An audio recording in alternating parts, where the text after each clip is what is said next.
God has given His people a tremendous task in this world, and all need wisdom carefully to search out the mystery of iniquity.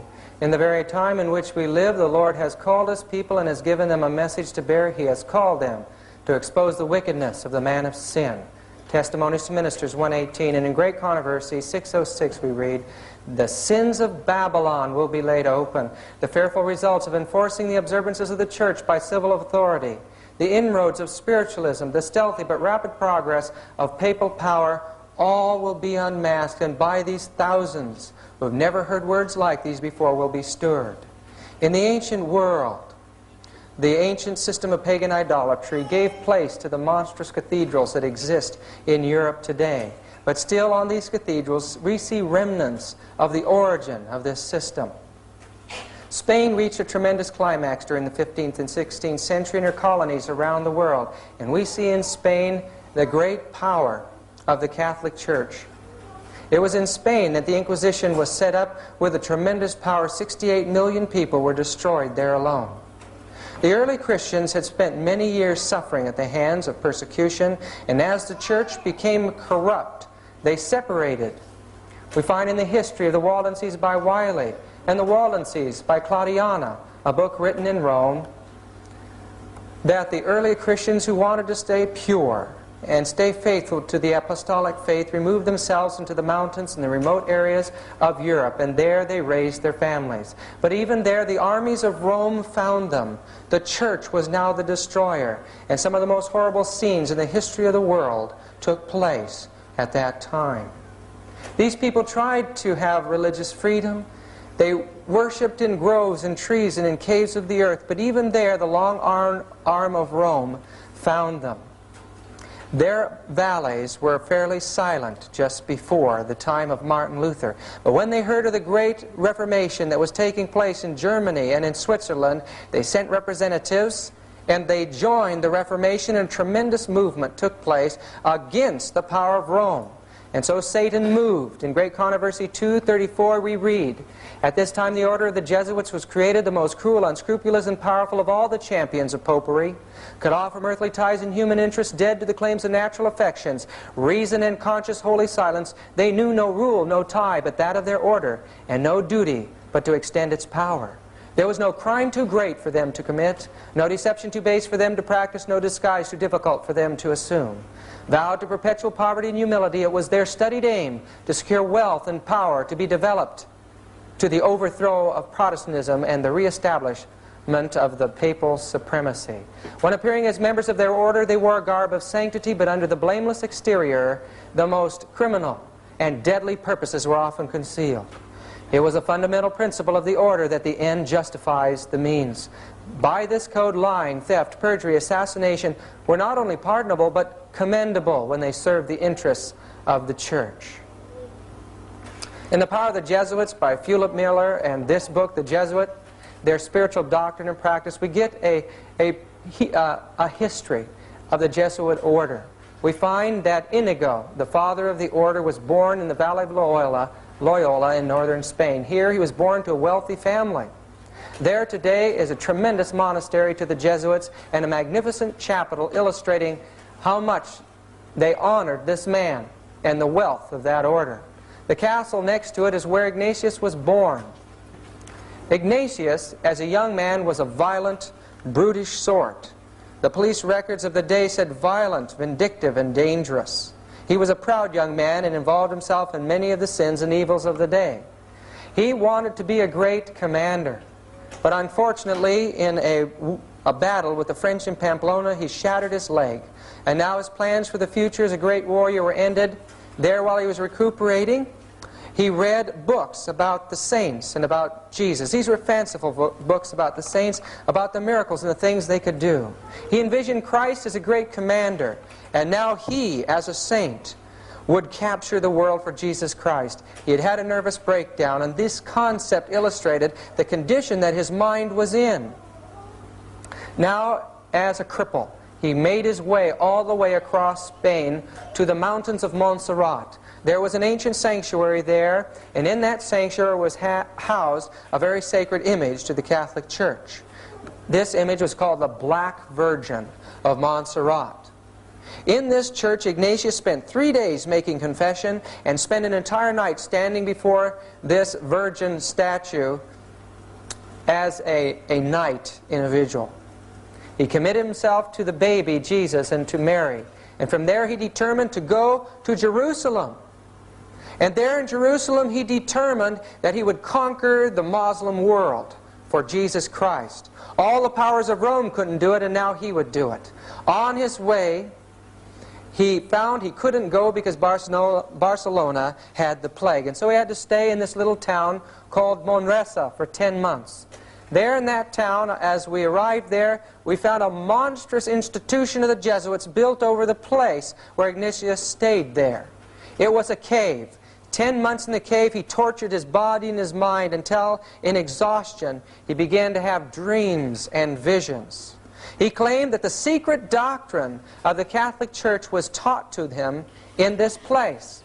In his eye, he saw lights flashing. And he believed that Mary came in the form of a light in Jesus. And he believed that he saw Satan in a spiral of light eyes before him. He believed that he had chased Satan around like a dog with a stick, and many other fanciful concepts, but he claimed that these teachings he received there were the foundation of his entire movement. And it's here he began the spiritual exercises of Ignatius. These were experiences that a master Jesuit would bring novices through, would bring other people through, to give them the same kind of mind that Ignatius developed through his experience. They were brought through these experiences just like music on a sheet. For 30 days they were told what to think, how to feel, when to groan and when to sigh, what to imagine, and they were to cut off all normal human emotion throughout those experiences. Ignatius finally made his way to Jerusalem, but there the Franciscan monks told him to go home. We don't want any political trouble here in the Muslim Empire. We've had enough of that. So making his way back to the port of Barcelona, Ignatius sat with little children learning the rudiments of Latin in order to study. From there he made his way to the little college in the town of Alcalá, north of Madrid. Here at the Colegio Mayor, he began his studies in theology. While he was there, he gathered a little group of men and women around him and began to bring them through his mental exercises. They would faint and fall aside. They would scream and pass out. Friends, this is demonic activity that this man was involved in, even in his early history. Ignatius was known for the rest of his life for his mystic powers. In Occult Theocracy by Lady Queensborough and Secret Societies of All Ages by Hecathorn, we learned that at the time there was an organization called the Alumbrado, or the Illuminati, in Spain. The Inquisition determined that Ignatius had been a member of this occult intellectual society and threw him in the jail there at the Inquisition. Upon his release, he made his way to Salamanca, to the great university there, but again he was brought under suspicion of being an Illuminist, and he was thrown in the Inquisition again. Now, upon being released, he made his way to the great University of Paris in France, and there he gathered intelligent young men around him, brought them under the control of the power of his mind, and these became the basis of his society. Not too far from the university, they dedicated themselves to the new order of the Jesuits there in Montmartre. Today there's a tremendous chapel on Montmartre, one of the most magnificent chapels that we saw while we were in Europe. And it's dedicated to the destruction of democracy and liberty in the world. Ignatius from there made his way to Rome, and in time he was accepted by the Pope. The Reformation had destroyed the influence of the Church in many parts of Europe. In the book, The Ignatian Fireworks, or Fiery Jesuits, published in 1667, it's right here in the vaults at PUC if you want to read it, we read the aged gentleman Paul III, who then sat in the infallible chair, foreseeing the need the papacy had of incendiaries to vex the enemies to its grandeur, easily grants the petition of Ignatius and his decemvirs, prostrate at his holiness's feet, where after sweet kisses in token of their obedience, they receive an institution of their predominant sect. From that time, Rome was the center of this new satanic system, the Jesuit order. This is the Chiesa del Gesù in Rome, and entering into it we get some idea of the wealth and the power of the Society of Jesus. There a death mask of Loyola was made into a picture. We get a view of what he looked like. But the altars and the artwork are the ancient Baroque style, and it's a magnificent structure showing that the wealth of the nations at one time flowed into this order. There's an allegorical statue of the church destroying Huss and Luther. Another great painting of Ignatius ascending to heaven as a saint after his death. But the most interesting of all to me was this, of Jesus holding his heart out in his hand. It was the followers of Ignatius that brought into the church the mystical teachings and the worship of Mary in the heart, and brought those mystical teachings of the Dark Ages into the 20th century. When Xavier was once requested by one of the patients to scrape out an abscess, this is Xavier, one of Ignatius's followers, he felt rather squeamish about it. He put his hand, which was covered with a purulent matter, to his mouth in order to put his self-control to the extreme test. It's amazing that even at that early time, these men had minds that controlled their emotions. Rodriguez would not at first make use of this resting place, but afterwards, in order to punish himself for his weakness, he laid himself down naked in a bed in which immediately before a man had died of pediculosis, and which still swarmed with vermin. These men, with their mind over the control of their emotions, were sent out into the world. At first, they proved themselves in the hospitals, and that's where these quotations came from in Fulop Miller's book, History of the Jesuits. But they also made their way out into the world of the pagans to win them to the new pagan Christianity. One of the first was St. Francis Xavier. The Pope claimed that this man had been given the gift of tongues, and as he went out, he certainly learned scores and scores of languages in India and Asia and Japan, and became a master of that whole province in the Jesuit system. The Jesuits were given tremendous power. At first, there was only 60 of them allowed, but in time, they were given full control of the church. Yea, they were given power to excommunicate all who would hinder or do not aid the society, to confer orders, preach, and minister sacraments, to change their general, to absolve heretics as well as imprison the excommunicate, to exercise episcopal functions, to confirm, exercise, dispense, etc., to disguise themselves, to carry movable altars, give plenary indulgence, to live exempt, free from secular power, taxes, as well as jurisdiction, authority, sentence, and command of any other ordinary delegate, judge, magistrate, from any search. Folks, it illustrates that the church in society gave the Jesuit absolute control in this world, total free from all law. In the Council of Trent, 2 of them were set aside, Alcazar and Ribera, to form a counterfeit theology to the prophecy of the Protestants about the Antichrist. At that time, these theologians formed the idea of futurism, that the Antichrist should come sometime in the future. This in time developed through John Darby and Edward Irving in Scotland into the rapture concept. And this book on the rapture was written by 2 Catholic priests. Peter Canisius and Peter Faber were the first missionaries sent in to form an educational system in Germany to counter the Reformation.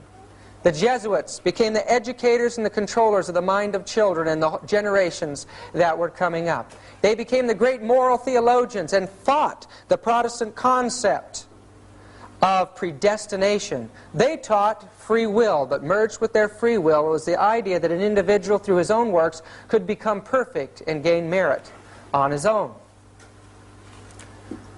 Father Matteo Ricci illustrates the tremendous power of the Jesuit to infiltrate other religions and cultures. He became in every way a Chinese, and in time infiltrated the court of the emperor in China.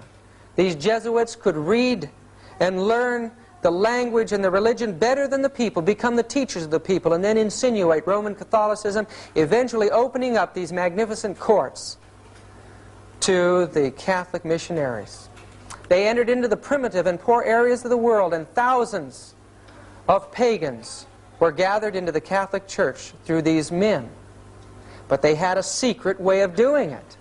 In the book Fiery Jesuits we read they allowed their proselyte Christians to commit idolatry by a subtle evasion, that of enjoining them to hide under their cloaks an image of Jesus Christ, to which they teach them by mental reservation to direct those public adorations which they rendered to the idol.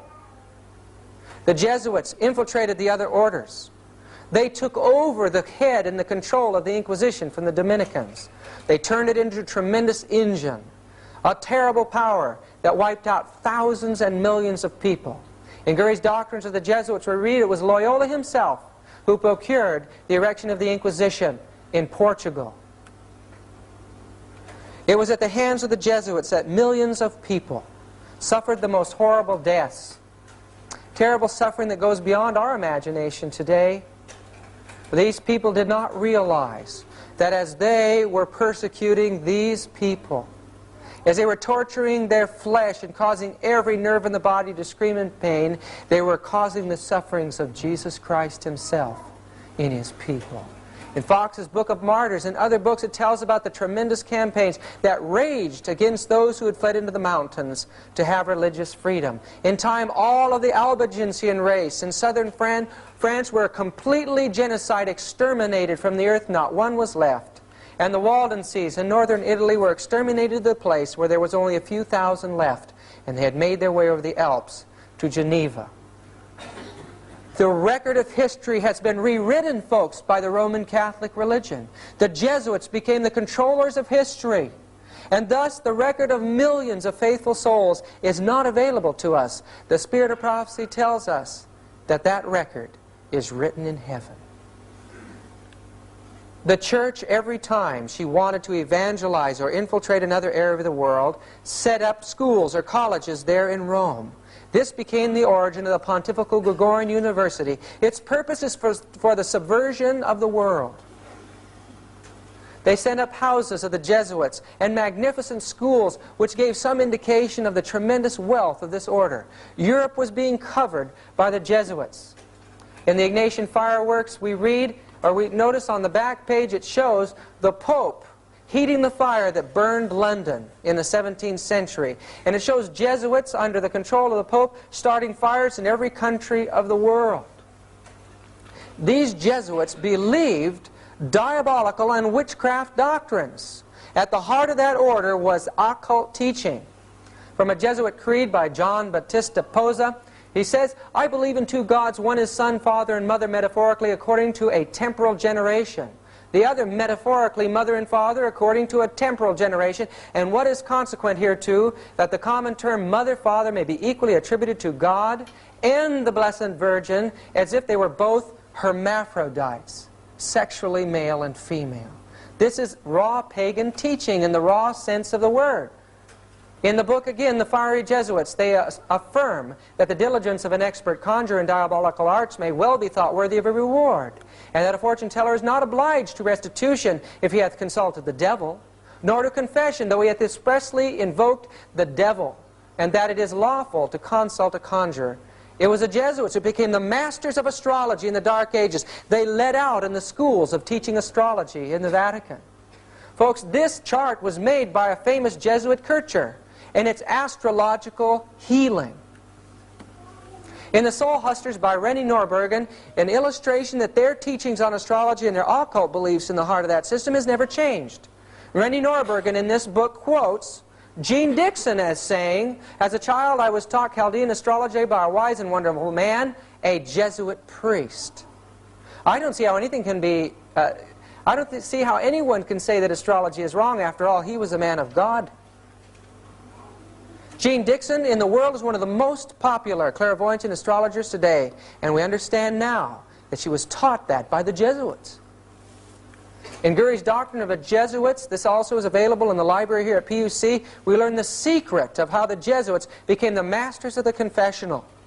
They could excuse sin by subtle evasion, and because of it, the wealthy powers of the earth beat a path to the Jesuit confessional. They learned the secrets of state, they sent this to the head of their order, and through it they were able to manipulate the emperors and the rulers of the world.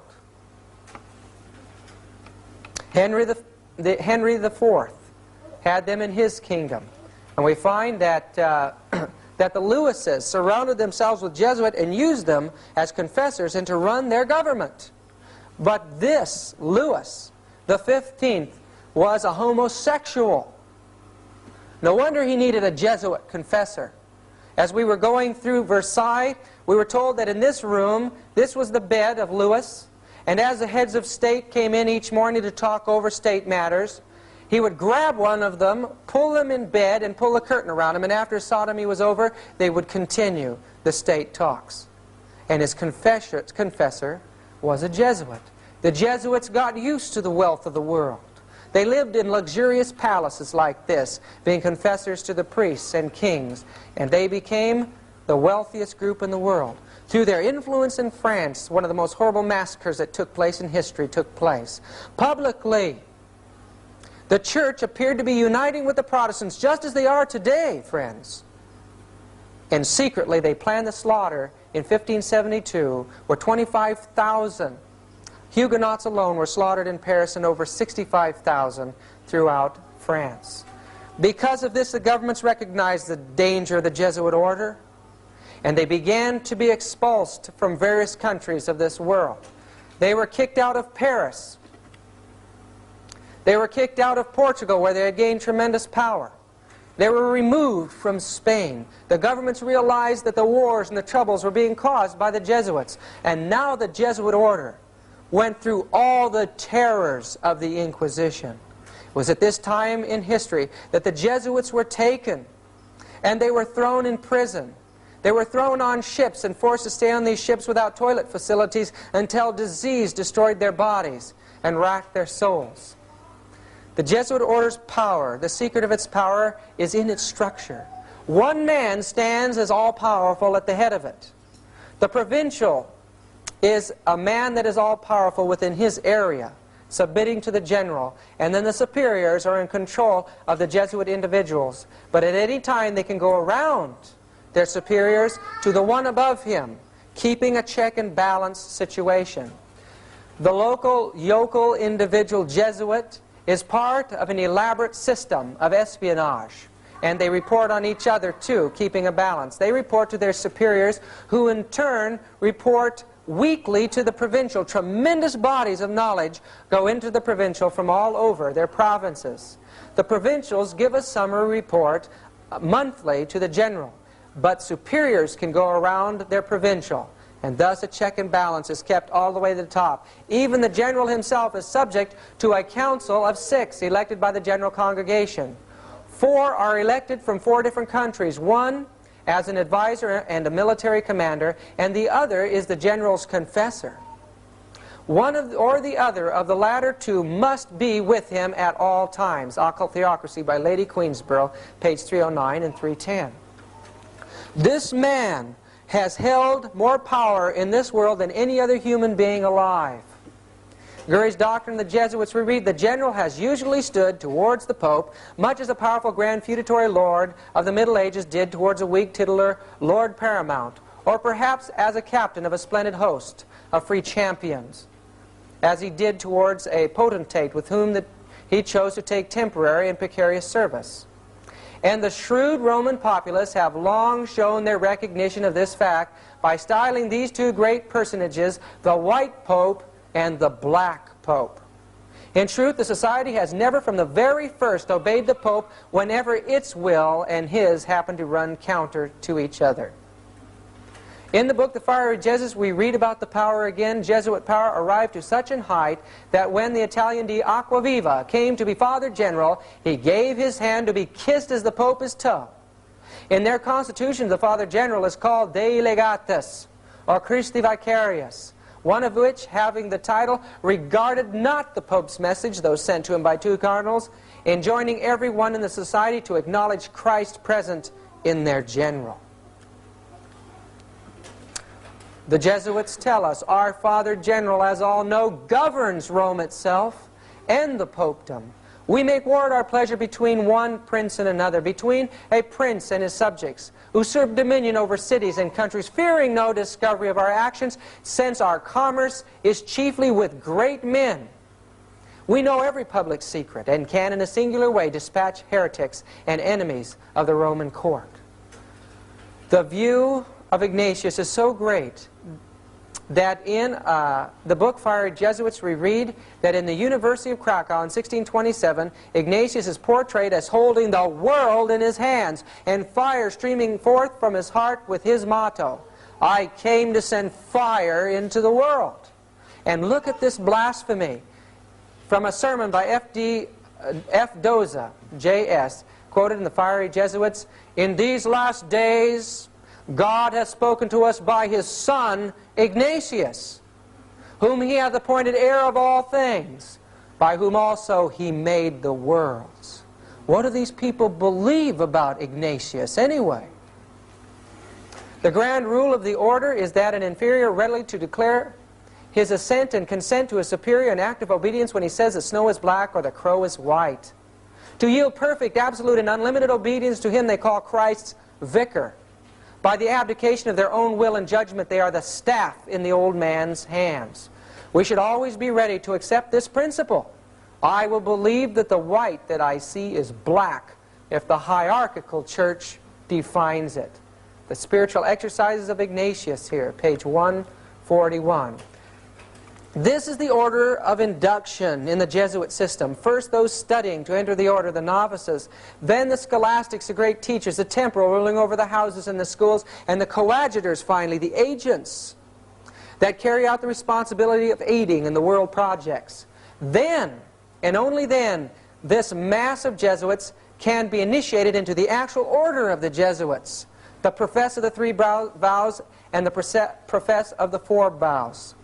Finally, after a lifetime of total commitment to this monstrous system, they could be initiated, very few have ever made it, into the mysteries of the Jesuit order. What are those mysteries? I think we're going to find out tonight, folks. The ceremony of induction of the Jesuit is in the Library of Congress, and the card is 6643354. It's an unbelievable admission to the world of what goes on in the initiation of a Jesuit into the profess. The Jesuit oath, "My son, you have been taught to act the dissembler among the Roman Catholics, to be a Roman Catholic, and to be a spy even among your own brethren, to believe no man, to trust no man, among the Reformers to be a Reformer, among the Huguenots to be a Huguenot, among the Calvinists to be a Calvinist, among the Protestants generally, be a Protestant, and obtaining their confidence to seek to speak from their pulpits, and to denounce with all vehemence in your nature our holy religion and the Pope, and even to descend so low as to become a Jew among the Jews, that you might be enabled to gather together all information for the benefit of your order as a faithful soldier of the Pope. You have been taught to insidiously plant the seeds of jealousy and hatred between states that were at peace, and incite them to deeds of blood, involving them in war with each other, and to create revolutions and civil wars in communities, provinces, and countries that were independent and prosperous, cultivating the arts and the sciences, enjoying the blessing of peace. To take sides with the combatants and to act secretly in concert with your brother Jesuit, who might be engaged on the other side, but openly opposed to that with which you might be connected. Only that the church might be the gainer in the end, and the conditions fixed in the treaties for peace, and that the end justifies the means. You have been taught your duties as a spy to gather all statistics, facts, and information in your power from every source. To ingratiate yourself into the confidence of the family circle of the Protestants and heretics of every class and character, as well as that of the merchant, the banker, the lawyer, among the schools and universities, in parliaments and legislatures, and in the judiciaries and councils of state, and to be all things to all men for the Pope's sake, whose servants we are unto death. You have received all your instructions heretofore as a novice, a neophyte, and have served as a coadjutor, confessor, and priest. But you have not yet been invested with all that is necessary to command in the army of Loyola in the service of the Pope. You must serve the proper time as the instrument and executioner, as directed by your superiors. For none can command here who has not consecrated his labor with the blood of the heretic.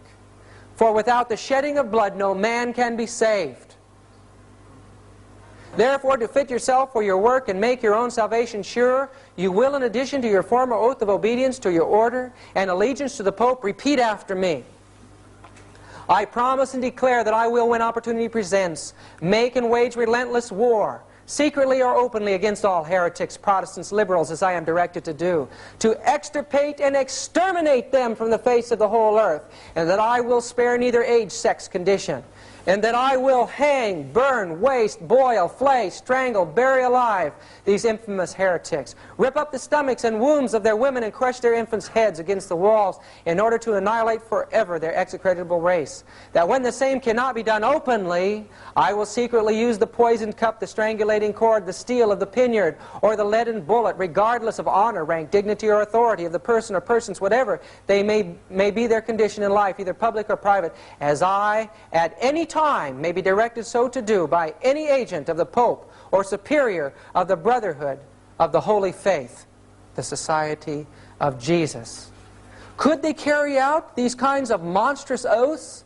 They can, because of the secret of the exercises. In Boehmer's book on the Jesuits we read, we imbue into him spiritual forces which he would find very difficult to eliminate later. These forces can come up again to the surface, sometimes after years of not even mentioning them, and become so imperative that the will finds itself unable to oppose any obstacle and has to follow the irresistible impulse. Folks, you know what this is? It's possession. An army of possessed men dedicated to the destruction of all governments and religion in this world. We are told in the fiery Jesuits that at that time, 1667, secular persons of both sexes joined to the company by a resignation of themselves absolutely to the conduct of the professed fathers. These usually are gentlemen and merchants who enmix themselves in the court and city business and in offices, bargains and sales, or active gentlewomen and rich widows who, like a plantation of Indies, bring into the society a vault of revenue of gold and silver. Folks, even today, these societies joined to the Jesuits exist.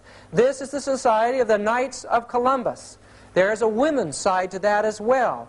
And in this publication in 1950s in Life magazine, we see that the society is alive and powerful today. Now this is the oath that the Knights of Columbus take. Again, this is from the Congressional Record. It's on file. From February 15, 1913.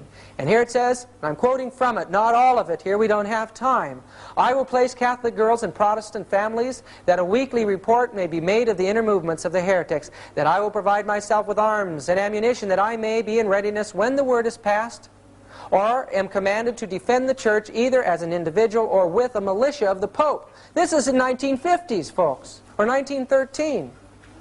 In testimony hereof, I take this holy and blessed sacrament of the Eucharist and witness the same further with my name written, with the point of this dagger dipped in my own blood, and sealed in the face of this holy sacrament. I do further promise and declare that I will, when opportunity presents, make and wage relentless war secretly and openly against all heretics, Protestants, and Masons, as I am directed to do, to extirpate them from the face of the earth, and that I will spare neither age, sex, or condition, and that I will hang, burn, waste, boil, flay, strangle, bury alive these infamous heretics, open up the stomachs and wombs of their women and crush the infants' heads against the walls in order to annihilate their execrable race. Same as the Jesuit, folks.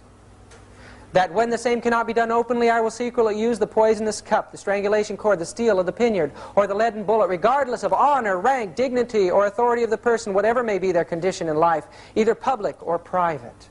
Should I prove false or weaken in my determination, may my brethren and fellow militia of the Pope cut off my hands and feet, cut my throat from ear to ear. May my belly be opened and sulfur burned therein with all the punishments that can be inflicted upon me on earth, and my soul shall be tormented by demons in eternal hell forever. That I will, in voting, always vote for a Knight of Columbus in preference to a Protestant, especially a Mason.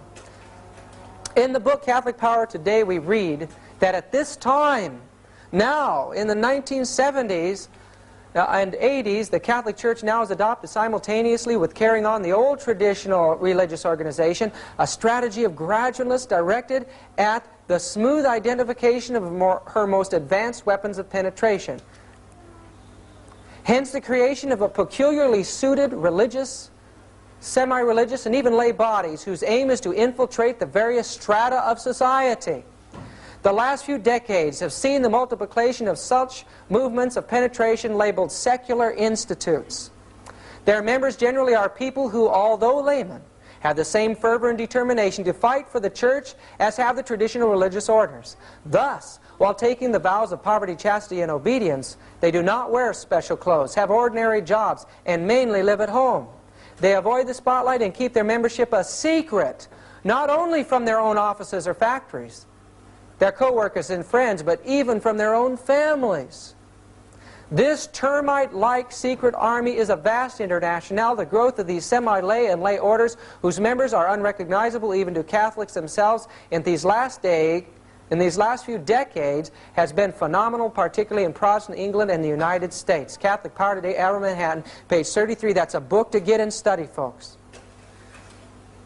In 1773, the Jesuit order, due to the pressure of the governments of Europe, was put out of existence by the Pope. That Pope was poisoned because of that act. But the Jesuit order now no longer existed at that time. And so the Jesuits had to secularize themselves. Except in Russia, they continued unabated and controlled the government there. But Ingolstadt University had been a Jesuit center and institution for many, many years. Here in this institution, a young man, Adam Weishaupt, was a Jesuit-trained doctor of canon law. Now, he wanted to see the Jesuit order come back to power. And in time, he published a plan to take that organization and give them the world. This plan is laid out in a book called Proofs of Conspiracy by John Robeson in 1798, as well as many other books. Weishaupt had long been scheming the establishment of an association or order which in time should govern the world. In his first fervor and high expectations, he hinted to several ex-Jesuits the probability of their recovering, under a new name, the influence which they formerly possessed, and of being again of great service to society by directing the education of youth of distinction, now emancipated from all civil and religious prejudices. The order, he claimed, Weishaupt claims in this book, the head of the order is Jesus of Nazareth, the grand master of our order. He appeared at a time when the world was in utmost disorder and among a people who for ages had groaned under the yoke of bondage. He taught them the lessons of reason. To be more effective, he took in the aid of religion, of opinions which were current, and in a very clever manner, he combined his secret doctrines with the popular religion, and with the customs which lay to his hand, he concealed the precious meaning and consequences of his doctrine, but fully disclosed them to a chosen few. He's teaching that Christ was the master of the secret societies, that Jesus was the author of the system of communism and universal utopia. He claims this system would place men in a state of liberty and moral equality, that his new system would free them from the obstacles of subordination, rank, riches, continually thrown in their way, that all governments and religions would be destroyed. Our secret association works in a way that nothing can withstand, and man shall soon be free. Proofs of Conspiracy, page 64. It was Weishaupt who designed this pyramid structure as a symbol of how he would accomplish his goal. In the book Pawns and the Games by the Canadian commander William Guy Carr, we see that the symbol that Adam Weishaupt designed was an altarpiece there in Ingolstadt University. In the book, we read the significance of the design is as follows. The pyramid represents a conspiracy for the destruction of the Catholic Church, an establishment of the one world or UN dictatorship. The secret of the order, the eye radiated in all directions, is the all-spying eye that symbolizes the terroristic Gestapo-like espionage agency that Weishaupt set up under the name of the insinuating brethren, to guard the secret of the order and to terrorize the populace into acceptance of its rule. This Ogpu had its first workout in the Reign of Terror of the French Revolution, which it was instrumental in organizing. Pawns in the Game by Guy Carr. What does Ellen White say about the power that took over the government of France? She says in Great Controversy, page 273, the beast that ascended out of the bottomless pit shall make war against them and shall overcome them and kill them. She says the atheistical power that ruled in France during the French Revolution and the Reign of Terror did wage such a war against God and His holy word as the world had never witnessed. They were the Jacobins, and Weishaupt was called the father of Jacobinism.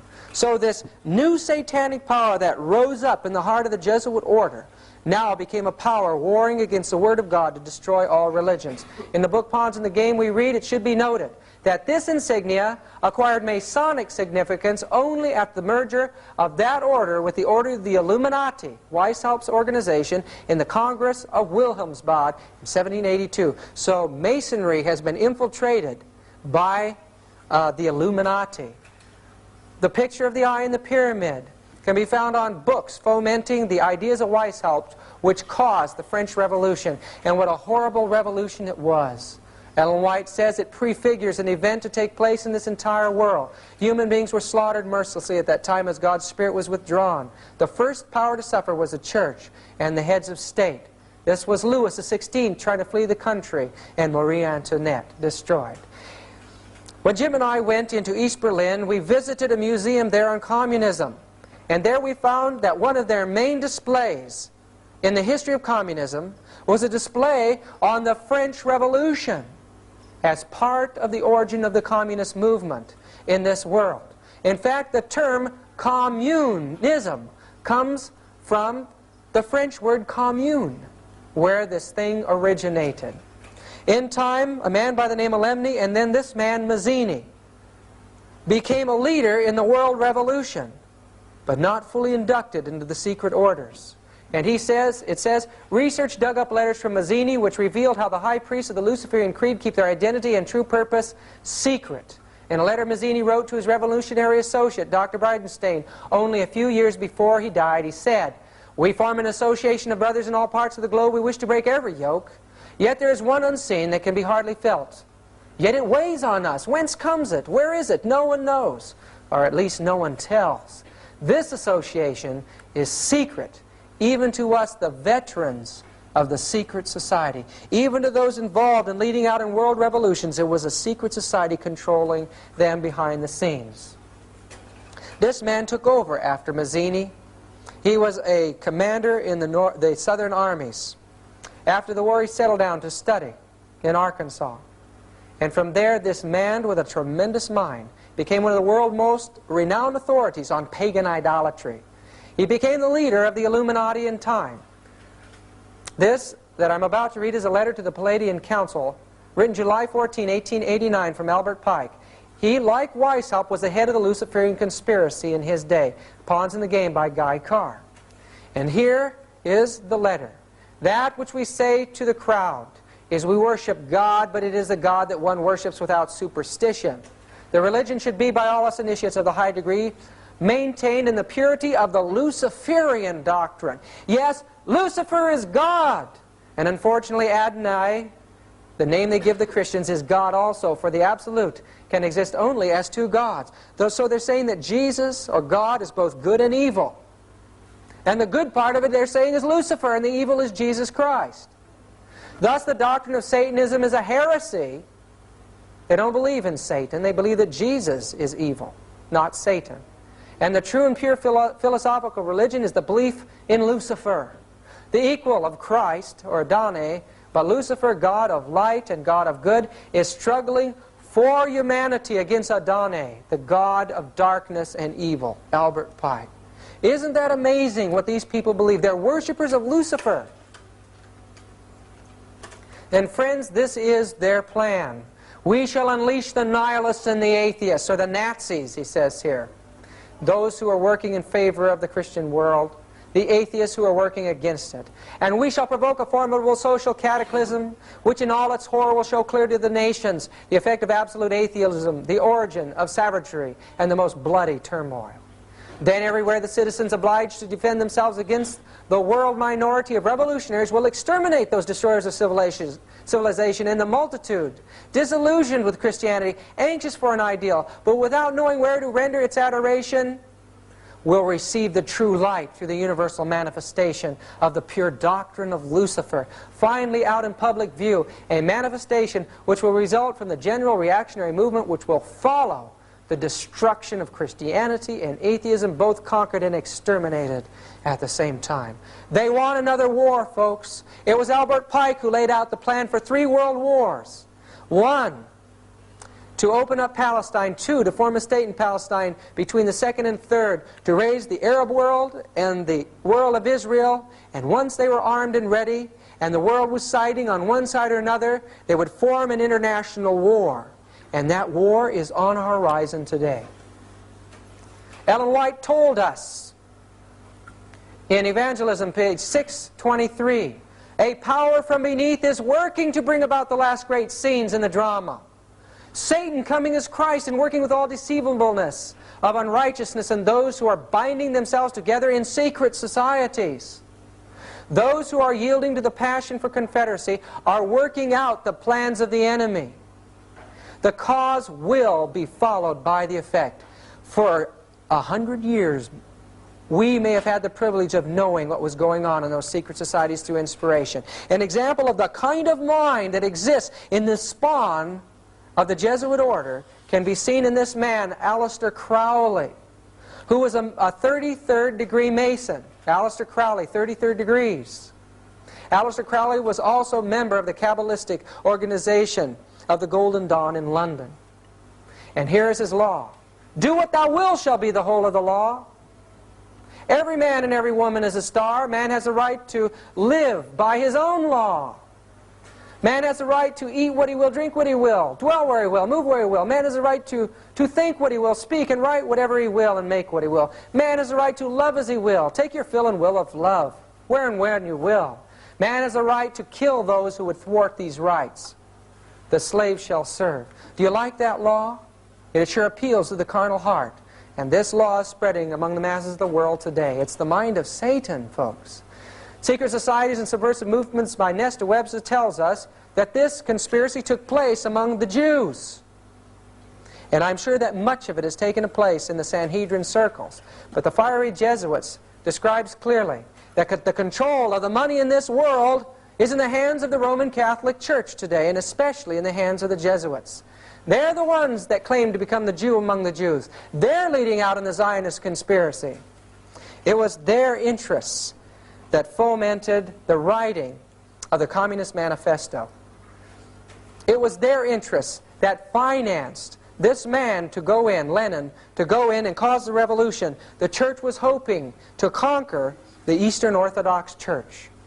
This revolution has not stopped. The communists may have left her in that revolution and took it for themselves, but the war continues today. January 4, 1862, Ellen White tells us, I was shown before Lincoln's administration the former administration planned and managed for the South to rob the North of implements of war. They were contemplating a determined rebellion or revolution. The North did not understand the bitter, dreadful hatred of the South towards them and were unprepared for the deep-laid plots. Volume 1 of the Testimonies, 253. What was behind these deep-laid plots? In the book 50 Years in the Church of Rome by Father Chiniquy, he tells us that he had hired Lincoln to be his lawyer to protect him against a suit from the church. Lincoln was faithful, and the man was gotten off. And this is a signature on the letter of the IOU found in the book of Lincoln. Listen to the words here. Dear Mr. Lincoln, I answered, allow me to tell you that the joy I should naturally feel for such a victory is destroyed in my mind by the fear of what it may cost you. There were then in the crowd not less than 10 or 12 Jesuits from Chicago and St. Louis who came to hear my sentence of condemnation to the penitentiary, but it was on their heads that you have brought the thunders of heaven and earth. Nothing can be compared to the expression of their rage against you when you not only wrenched me from their cruel hands, but you were making the walls of the courthouse tremble under the awful, superhumanly eloquent denunciation of their infamy, diabolical malice, and total want of Christian human principle in the plot they had formed for my destruction. What troubles my soul just now and draws tears to my eyes is that it seems to me that I have read your sentence of death in their fiendish eyes. How many other noble victims have already fallen at their feet? Lincoln said, he looked at his watch after a talk with Father Chiniquy in his office in the White House. I am sorry that the 20 minutes I had consecrated to our interview has almost passed away. I will be forever grateful for the warning words you have addressed to me about the dangers ahead to my life from Rome. I know that they are not imaginary dangers.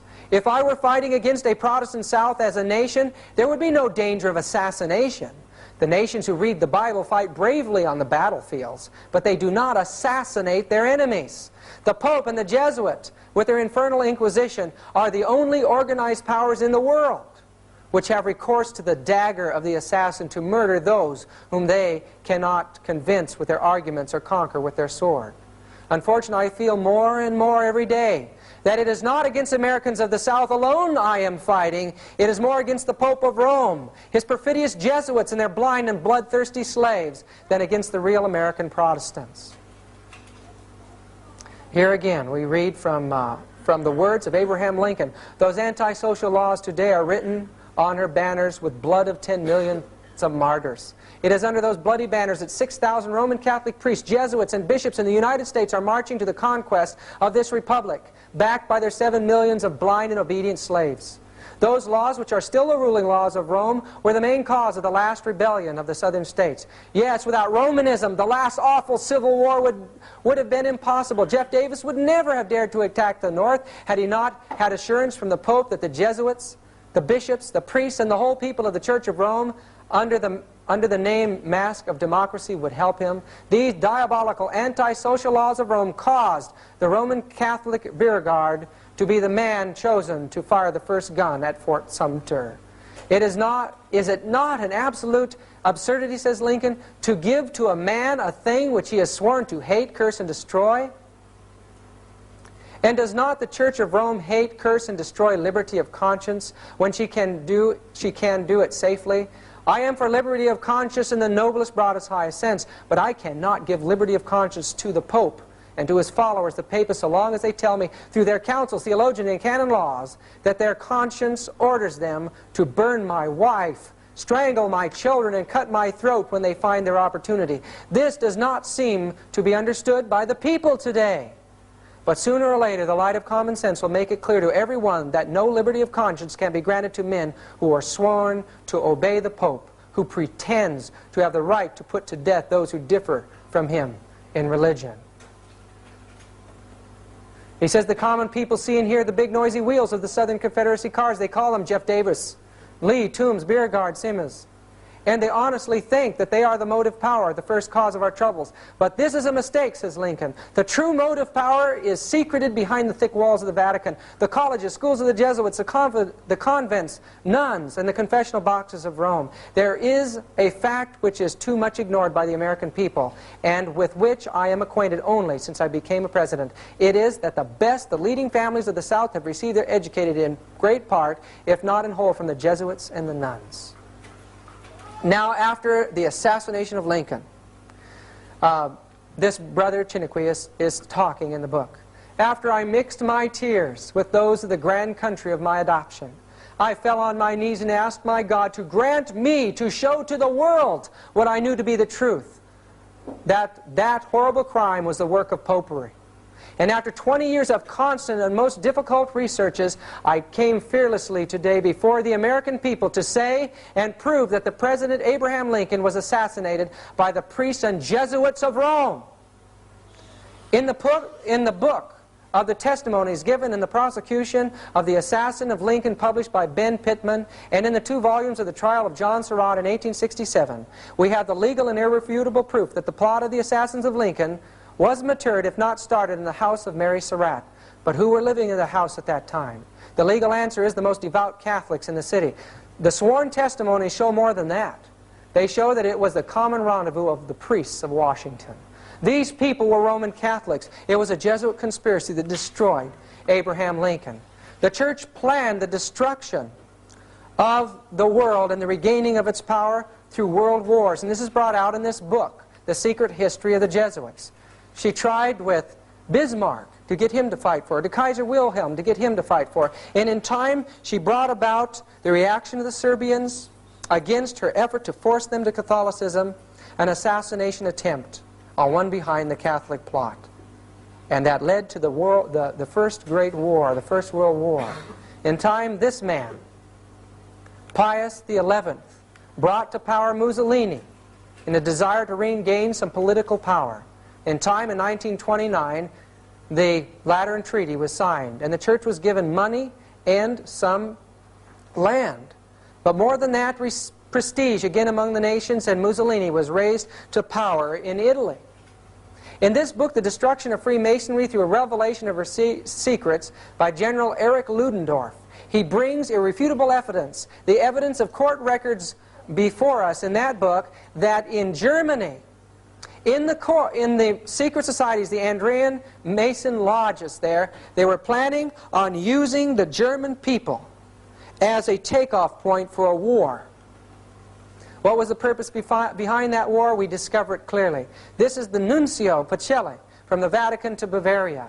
There in Bavaria, he worked secretly with von Papen, and in time they signed a concordat between Hitler and the Vatican. Hitler was raised to power by the Roman Church. It was his relationship with them that made him the man. His speeches, his Mein Kampf were written by Jesuits, and he became a god in that age. And also, as the secret mechanisms of Roman Catholic subversion were taking place in the international world, we find that the I.G. Farben drug complex and the Rockefeller dynasty merged and formed the wealthiest and most powerful cartel in the world, and it was through them that Hitler was financed and brought to power. Hitler's rise to power would have been impossible without the secret financial support of I.G. Farben. The Nazi state became the means by which the cartel agreements were enforced. This is from the book World Without Cancer, page 286 and 287.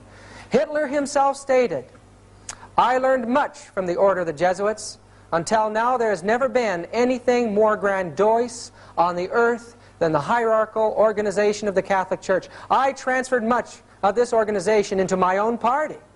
Isn't that an amazing thing to say? This man Himmler was the head of the SS. But friends, his uncle Himmler was a Jesuit from oath and induction from the Bavaria of University, from the Bavarian court. The SS troops were a Jesuit-controlled society, and they became the police of the Nazi state.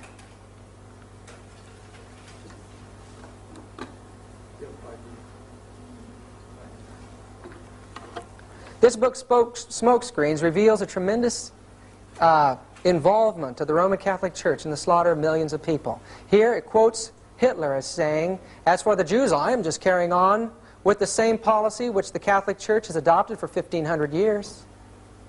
Franz von Papen is quoted as saying again in that book, Smokescreens, page 20, by Jack Chick, "The Third Reich is the first world power which not only acknowledges but also puts into practice the high principles of the papacy." What are the high principles of the papacy? What is the plan that the Jewish Church has for its enemies? You can see it in the faces of the people in the concentration camps. That nuncio that worked secretly with von Papen became the Pope after Pius XI. Now Pope Pius XII, supporting Hitler, but in time he saw Hitler's power waning. He was just using Hitler, and in time he turned his attention to the Western world. But what was happening in another country in Europe? Ante Pavelek, the head of the Ustachi state of Croatia, surrounded with Croatian Catholic clergy, in April 1942, he was to Yugoslavia what Hitler was to Germany. There in that state, priests became soldiers, and they worked at the most horrible suffering and slaughter and persecution that the world has ever seen from the time of the Dark Ages. People were tortured to death with spoons and knives and forks, forced to eat their relatives. Eyes were torn out of the sockets and wreathed and handed out among the priests. This is 1942, folks.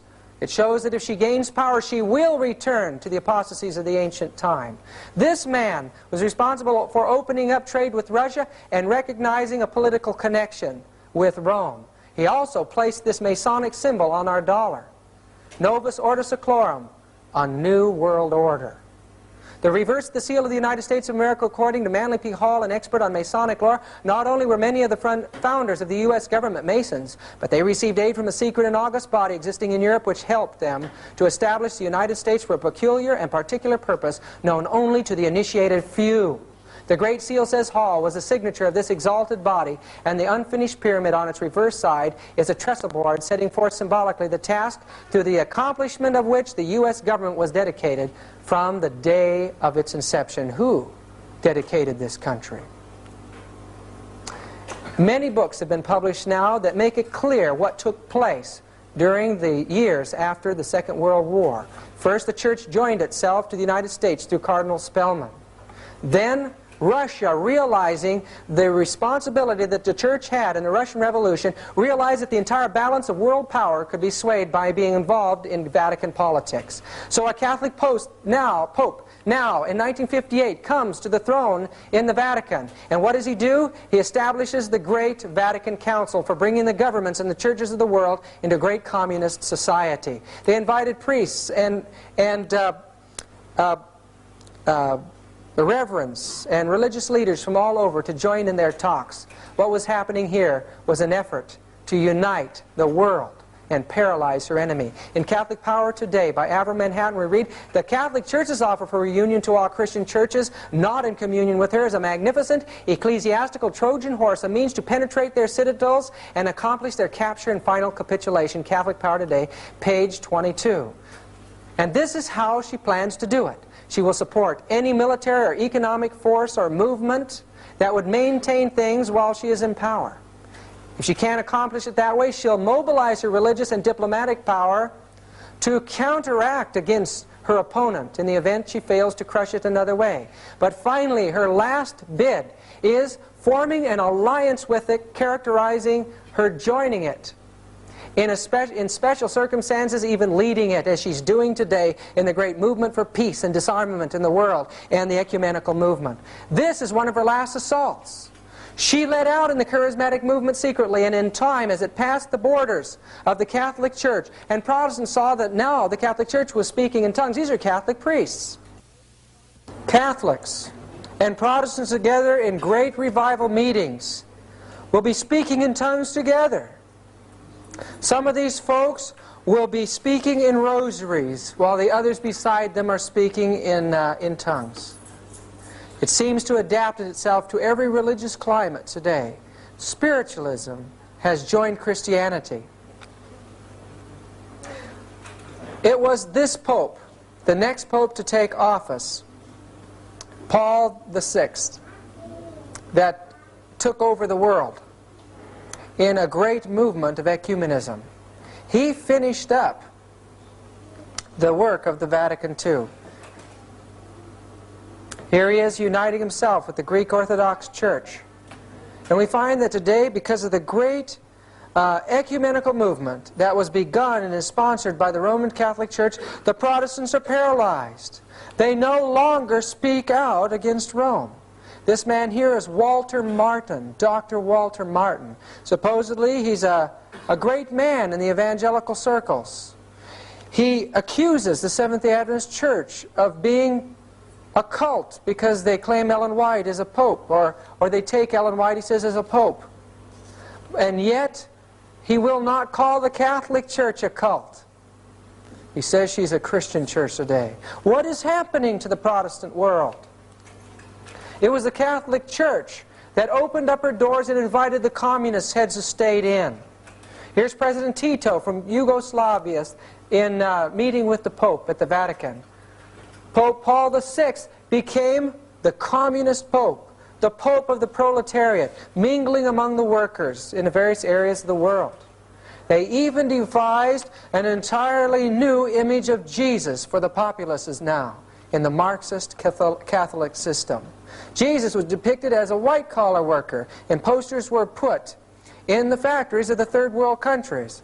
In other places, Jesus was depicted as having overalls or with tools in his hands.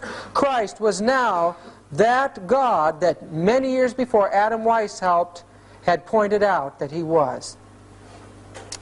In 1973, this magazine came out on the Jesuits. Here it made it appear that the Jesuit order was in search of a new identity, that they didn't know what they wanted to do, that they were in a state of flux. It shows the Jesuit priests as common, everyday, dressed people. But still, it showed that Jesuits are involved in the various activities of missionary endeavors all over the world. Some, like Nixon aide McLaughlin, are in politics. Movie actor O'Malley, and here a Congressman Drennan at the Capitol. This is a Jesuit priest named Dan Lyons, and a book by John D. McCullum. Here it pointed out that Dan Lyons was an expert on Asiatic affairs and counseled Richard Nixon. It was his counsel to bomb Cambodia that Richard Nixon followed.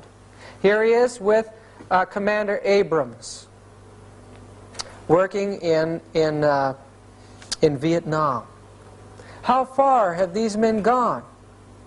What secret mechanisms are even being worked out still today in politics, in religion, and all over the world? They make us feel like they're looking for a new identity. But friends, they know exactly what they're doing in the great world revolution that's taking place today. This man, the head of the FBI, made it very clear that the communists are deliberately maneuvering among the Negroes to create a situation for outbreak of racial violence, to such an extent that it can be turned into a civil war on a racial basis. In such a civil war, should they succeed in fomenting it, the communists hope to so undermine the American government and our social structure that they can take over power. In the racial civil war that they envisage, they are sure the Negroes will be in the front ranks, the shock troops of the communist revolution. This is quoted from a congressional record, August 7, 1963. Brethren, the spirit of prophecy tells us, and I don't have the quote or the source of the quote now, it's in the White States, but that again, there'll be a racial movement, the army will be called out to put it down, and men will go back into servitude. And the result of it will be a Sunday law. Friends, we're seeing a fulfillment of the spirit of prophecy taking place today. In this book, The Negroes in the Soviet America, written by a communist, published in the South, encouraged the Negro people to rise up and form their own country in the South. And that under communism, they would be exalted to a much higher position in society. This is a communist class that was held in the South. And as you notice on the far right-hand corner, you see that is Martin Luther King, a communist being trained to carry on this revolution. And I want you to know right now still that the revolution, communist revolution, the spearhead of it is the Jesuits in the Roman Catholic Church. I'll prove that to you in a minute. Here he is with known card-holding communists from the conspiracy that took place in Hollywood. Beside him, Sidney Poitier and Harry Belafonte. Violence is being planned today, brethren. I was down at the flea market down in the city, and there a man came up to the table. He heard me talking about prophecy with someone else, and he said, "Would you tell me something?" He said, "Would you please tell me why the black folks down here in the city are hoarding automatic weapons? Just down the street from me I saw a van pull up and they unloaded boxes of automatic weapons into a garage. What is happening? What are they planning?" Brethren, I don't know how long until the cities are a hotbed of violence because of these type of plans. But it's coming, and Ellen White tells us that it's going to be an overwhelming persecution, relentless in its fury. The Catholic Church is involved in this ethnic action publicly. In Africa, she is making the black prelates the only prelates there. So the church will relate to a black church at that point. This gentleman, Pope John Paul I, was in for only 33 days. The reason for this gentleman coming in for only 33 days is that he was the choice of the communist influence. The church had become fearful that Moscow would dominate the church, that she would take over it. Prelates began to move. They worked with the CIA. Cardinal Wyszynski from Poland was summoned to this secret meeting, and they decided to plan to get Wojtyła in. Wojtyła had already been deeply involved in the Vatican II project. He was an extremely intelligent man, and he was trained in the field of acting and playwriting. He was the perfect man for the job. He was a Marxist, but he was an anti-Moscow Marxist, and he would be perfect for developing the new brand of Lenin Christianity that they believed was the new age in this world. John Paul, in the liberal magazines in this country, which we know are controlled by the elements that are involved in world conspiracy, set him up as a superstar. 14,000 journalists were accredited to cover his passage through this country. Millions and millions of dollars have been used to place this man in a campaign as a god among the nations today. And the Protestants, where are they? They're completely paralyzed. Protestants for the Pope. We see that a Protestant Baptist president invited the Pope to do the Mass on the White House lawns. He was invited before the United Nations. Here he is with Kurt Waldheim, the secretary at that time. And there before the United Nations, he revealed his Marxist beliefs. The Plain Truth magazine put out in that year says that during the 62-minute discourse at the General Assembly, the Pope shed, as it were, his clerical garb and displayed his humanistic side. He interposed his carefully chosen words with patently Marxist egalitarian themes. Murray Kempton of the New York Post said, "The Pope aligned himself in spirit with the demands of the developing nations for the restructuring of the world economic order." That's a tremendous statement. And look what's going on in black Africa. When the Pope visited Africa, they even changed the color of Christ. There, when the Pope got back from the meetings there in Africa, he said that Catholicism in Africa is Africa. The church is taking over the third world communist countries today. Prelates are now all of an ethnic nature, and in time there is a hope and a plan that a man of an ethnic nature will become the Pope, and thus the third world, the largest part of our world as far as the masses of mankind, will identify with the Vatican. Today, this Pope has brought this man Guntian into a promotional position second in line to the papal seat. We read here that during the papal visit to Benin 2 years ago, it was Guntian who received the most rousing cheers from one welcoming crowd. John Paul's increasing trust in his African aid was acknowledged last week when Guntian, in a major reshuffle of the papal staff, was promoted to one of these most important posts in the Vatican. As he went to Central America, here he lent his speeches to the communist revolution that were taking place there. The peril of such interpretation is portentous. It puts the kingdom of God in the near future just beyond the fast-approaching Catholic Marxist revolution. The spirit of these biblical Marxist, Leninist-oriented quotations has already impregnated the whole fabric of the Latin American church. From Tierra del Fuego to the borders of the U.S., scattered all along the continent, there are undetermined battalions of missionary priests, nuns, lay workers, preaching and practicing a combination of the tenets of liberation theology and the neo-Marxian Catholicism of Pope John Paul II. Brethren, there's a revolution moving towards our borders today. Their commanders, as a rule, were and are the Jesuits, or Jesuit-inspired priests or lay workers, something which Pope John Paul II discovered to his astonishment when the U.S. intelligence apparatus denounced them as the main instigators of the guerrilla opposition.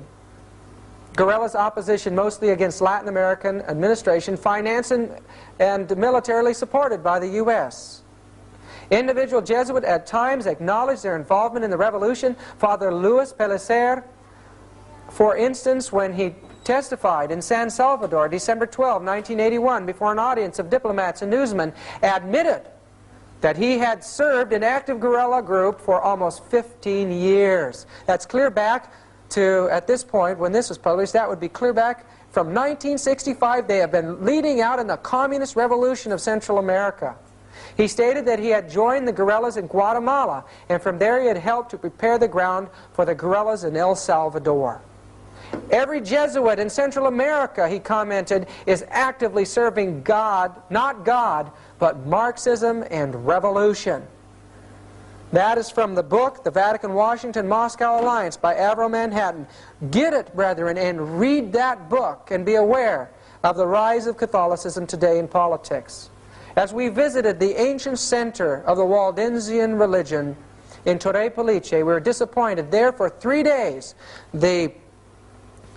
these former Christians, now still calling themselves Waldenses, and the Catholics, were carrying on a communist rally for 3 days called Il Unita, singing Marxist hymns, and you can see the sickle and the hammer there as their symbol. Christians have become communists in this world, and it's the biggest movement taking place. In the countries that Jim and I pass through in our traveling, we're constantly faced with this type of thing. Clear out on the island of Patmos, they were having a communist Christian rally there, the Greek Orthodox Church. Brethren, we are not aware of what's taking place. We have been blind for too long. This Pope has captured the hearts of the world. The world is now wandering after the beast. If there is any time, the healing of the wound is taking place now. And friends, the power, once it is gained again, will result in mass persecution. President Reagan recognizes the power of the Roman papacy and that 25% of the American populace is Roman Catholic in votes. Avro Manhattan's book, Catholic Power Today, page 129, tells us the Catholic Church is the largest church in the United States of America. Ecclesiastically, she is the best organized. Financially, she is on a par with any of the giant trusts or corporations of America. Indeed, should the occasion arise, she could stand up to all of them collectively. Politically, she is looming ever larger at the White House. She is a power in the Senate, a force at the Pentagon, an invisible agent at the FBI, and the most subtly intangible prime mover of the wheel within the wheel of the United States of America, the Central Intelligence Agency. This again, Avro Manhattan's book, page 129.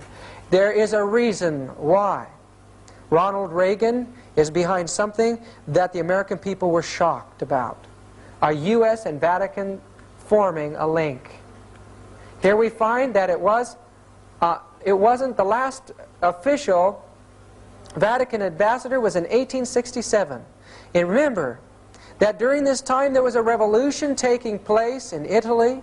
The Pope was moved out of his political position and there was confusion brought in. But America had not fully forgotten the responsibility of the Roman Catholic Church in the war between the states. For all this time, for 117 years, we have held off our connection with that power. And now U.S. Vatican resumes full diplomatic ties.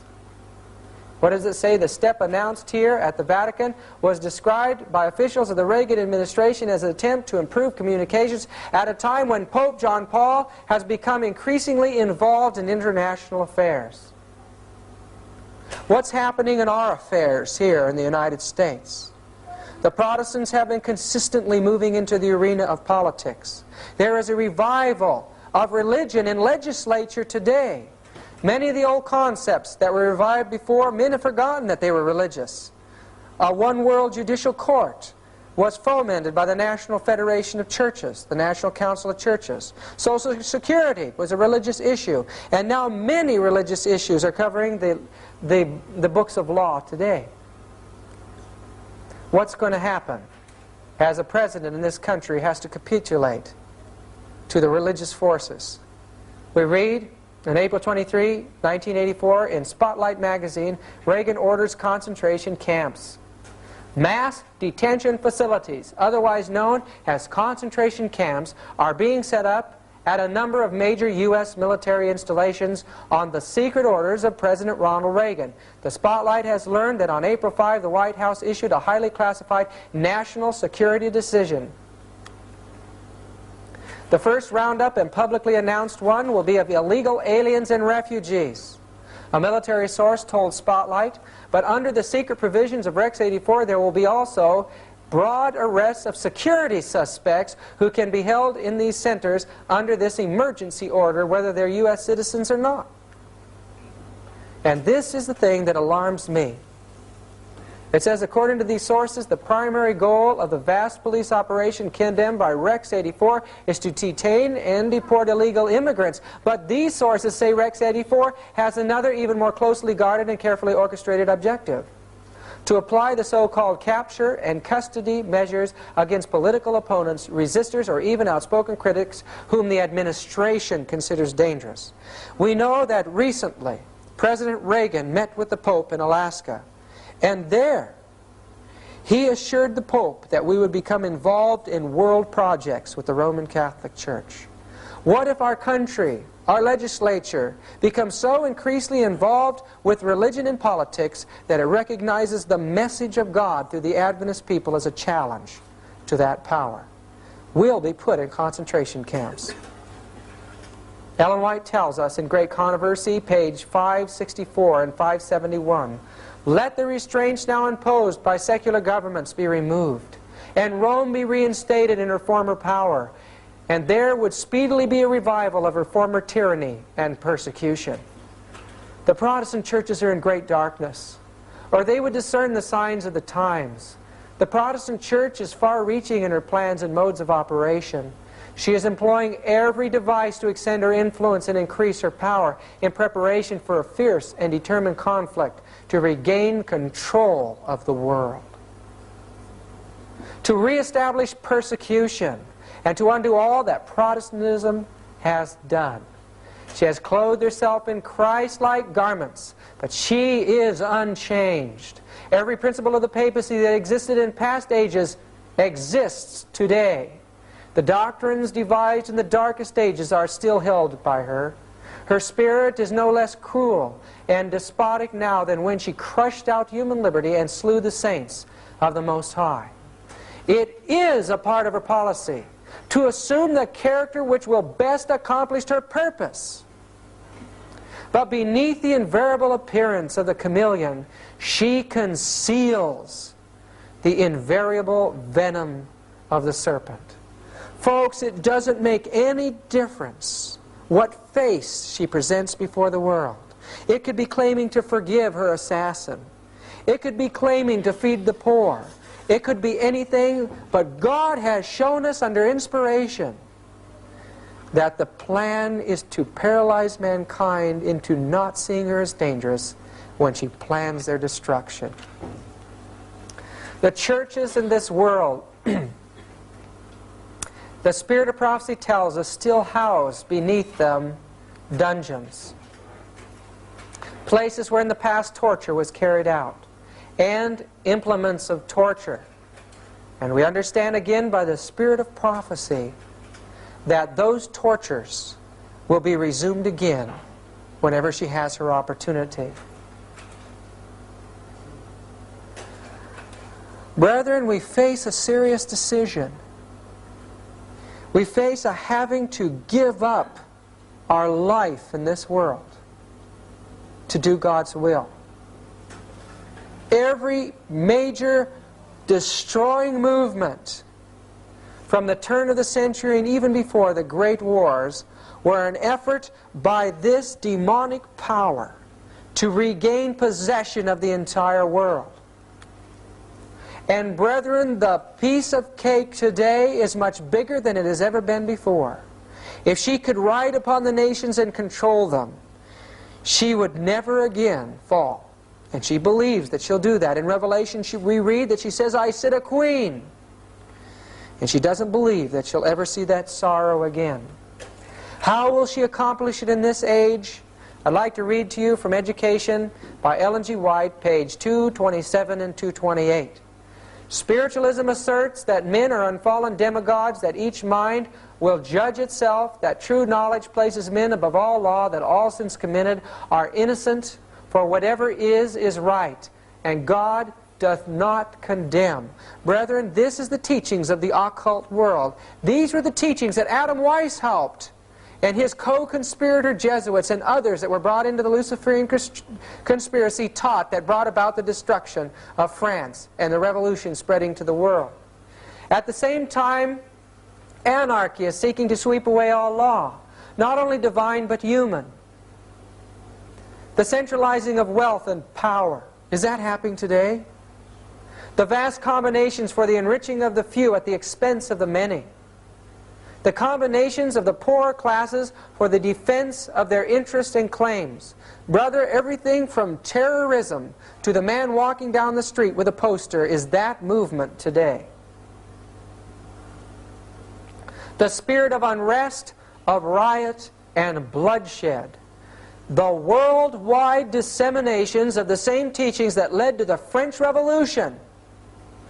All are tending to involve the whole world in a struggle similar to that which confronts France. Brethren, there is a movement today. The base of it is spiritualism. People are crying human rights again, and the movements of Christianity are right involved in those cries. In Revelation 17, verse 8, we read about this movement. The beast that thou sawest was, and is not, and shall ascend out of the bottomless pit, and go into perdition. This is the same source of the beast of Revelation chapter 11, which the Spirit of Prophecy tells us was the atheistical, spiritualistic power that controlled the government of France. Today it's rising on the scenes. And 10 horns which thou sawest upon the beast, these shall what?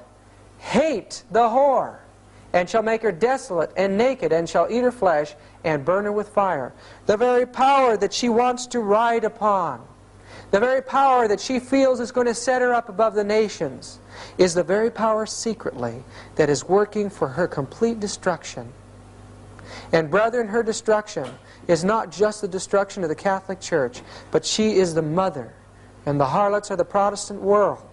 And all of Christianity is going to be involved in a tremendous war and a slaughter at the hands of the new spiritualistic movement that is taking place today.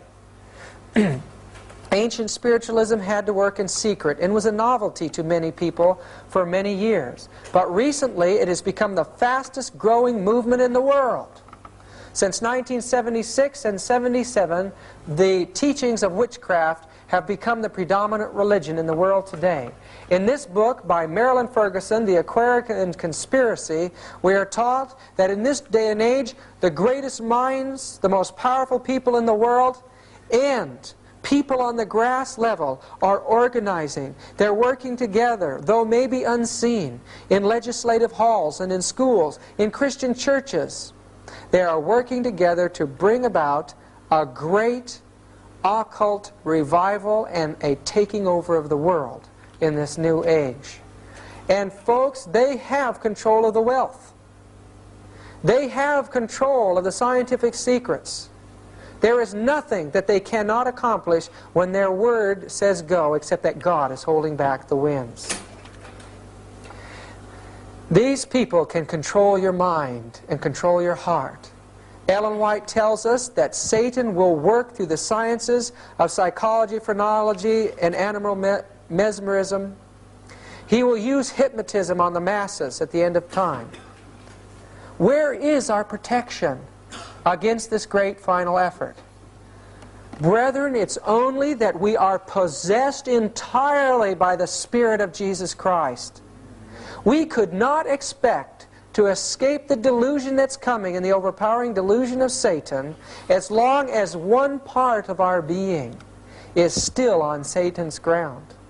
We have got to come up to the fullness of Christ's righteousness. Christ has to come into his heart, as we read in Desire of Ages, page 324. He'll come in and he'll make our heart his possession, and he'll make it his fortification and determine no power should be known in it but his own. And he will make that heart impregnable to the assaults of Satan.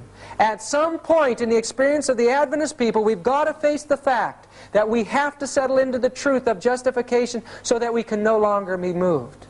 And God can end this work.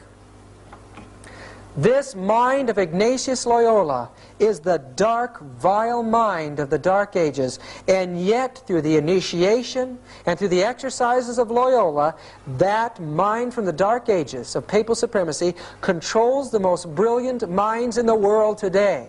And science, Ellen White tells us, is to lead the world into the papacy as superstition and ignorance once led it into the papacy in the years before.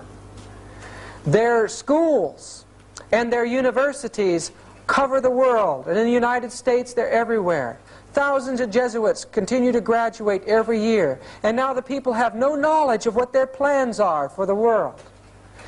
Brethren, I believe that we are unconquerable if we are part of the movement of the Holy Spirit in this last age. But if you are not, and you don't know for sure that your salvation is secure at this time, you will not be able to stand the pressures that are coming. We know that if we are faithful to our calling, that through us and through other means, God will be able to pluck brands from the burning that were foremost in the cause of Satan at the end of time. And one of these brands was a man by Lacunza, a Chilean Jesuit. This is Lambeth Palace in London, and there's a library there that's set up for priests and prelates. Jim and I, through I believe a miracle of God, were allowed to go in there and study, and there were priests and nuns around us. We asked the librarian to find us these 2 books plus a book by John Darby. These books about the coming of Christ were written by a Chilean Jesuit, Lacunza, finding his way in the 18th century to the Bible. He studied it. Probably as a man entranced, he began to understand the nearness of Jesus' coming. And so he began to write. He went through all of the doctrines of that time on the coming of Christ and proved them all false. And when he did present his view of the coming of Christ, you know what he presented? He presented the truth, that Jesus Christ was soon coming to take his saints from this earth, that he would take them up with him into the heavens, and there they would reign with Christ for 1,000 years. After this period of time when all are destroyed on this earth, he would come back with them after the millennium, and he would judge all the wicked, raising them from hell and from the dead. Of course, he didn't fully understand the immortality of the soul and some of our doctrines, but brethren, the publication of these books in the 1820s and 30s led to the great revival in England and the looking forward to Jesus' coming. I believe that these men, many of them, and others that are involved in movements that they believe is right, can be won if our people will wake up and do the work God has called them to do. There are safety measures in the Bible to avoid their influence on us and on our churches. In Galatians chapter 1, verse 8, we read, "But though we or an angel from heaven preach any other gospel unto you than that which we have preached unto you, let him be cursed or damned." Verse 9, "As we said before, so say I now again, if any man preach any other gospel unto you than that ye have received, let him be accursed or damned." If we followed the Bible, we would not allow heresy in our ranks. And a great suffering would be saved for many of the people of God. In 2 John, verse 9, we read, "Whosoever transgresseth and abideth not in the doctrine of Christ hath not God. He that abideth in the doctrine of Christ, he hath both the Father and the Son. If there come any unto you and bring not this doctrine," what is it? The everlasting gospel the 3 angels' messages that were delivered to the Adventist people. "Receive him not into your house," not into your place of worship, "and neither bid him Godspeed, or you'll be a partaker of his evil deeds." How many men, how many times have we allowed ourselves to be subjected to reasoning that has destroyed the Adventist faith? Jesus now is a high priest in the heavenly sanctuary in the most holy place. There he waits to finish his work in you and in I. Christ is the one that holds his angels in his hands. That's a symbol of all his people that are faithful to him, giving his message. He holds them there. They're in his hand and no one can take them out. Christ the sacrifice is beside each one of us today through the ministration of our high priest. As he ministers his Holy Spirit to us, the death of Christ becomes our death. The world is sacrificed unto us, and we unto the world. And Christ's eternal life is given to us. We can stand in this world as conquerors over self and live without sin, brethren. The power is there for us. Christ is pictured in Revelation chapter 3 in the Laodicean message is knocking at the door of your heart. Brethren, Jesus longs for you to open up the faculties of your soul. Lay aside the thoughts and the concepts of this world and let Jesus take all of your thought. Behold Him. And the Bible promises that you'll be transformed into the same image. Christ today is calling for His children. He's going to bring them into a powerful movement. And if we're faithful to that calling, there is no power in this world that can stand against us. Every obstacle will be broken in our path, and God's glorious message will go to the world. Brethren, the Lord is going to work in simple ways. He can take anybody and speak through him, just as He can talk to a stone, or as He talked to a donkey at the time of Balaam. Brethren, if He can talk through a donkey, He can talk through you. And you know the message that He has to give? He wants you to speak for Him and invite the people in this world home.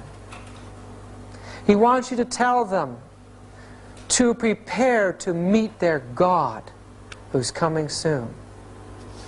Brethren, we haven't any idea of the glories of the heavenly home. We can't imagine it. But the Holy Spirit wants us to know that God has prepared things above our greatest imagination. And there is nothing in this world that should keep you from receiving that prize. Not all the power of the Jesuits or the Catholic Church or the great communist movement. None of these things should keep you from Him. Not the worldliness, not the money, not family, not structure, not church, not anything. Just Jesus.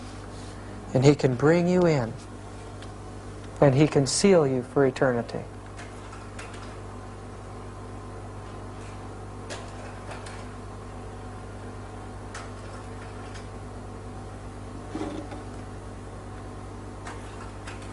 Let's have prayer together, shall we? Our dear and gracious God, You have opened up to the minds of this people the wonderful, wonderful truths of the great controversy. Dear Lord, help us to be faithful to the knowledge that You have given to us. Give us the strength, O Lord, to stand for Thee, for the right though the heavens fall. Not only to be ready for Your coming, but to bring hundreds and thousands of others into the fold now in these closing moments. Lord, we know by the signs of the times that it's almost over. I pray for each soul that hears this tape, and I ask that Thy angels should convict, and the Holy Spirit should convict their hearts of the need to total conviction now.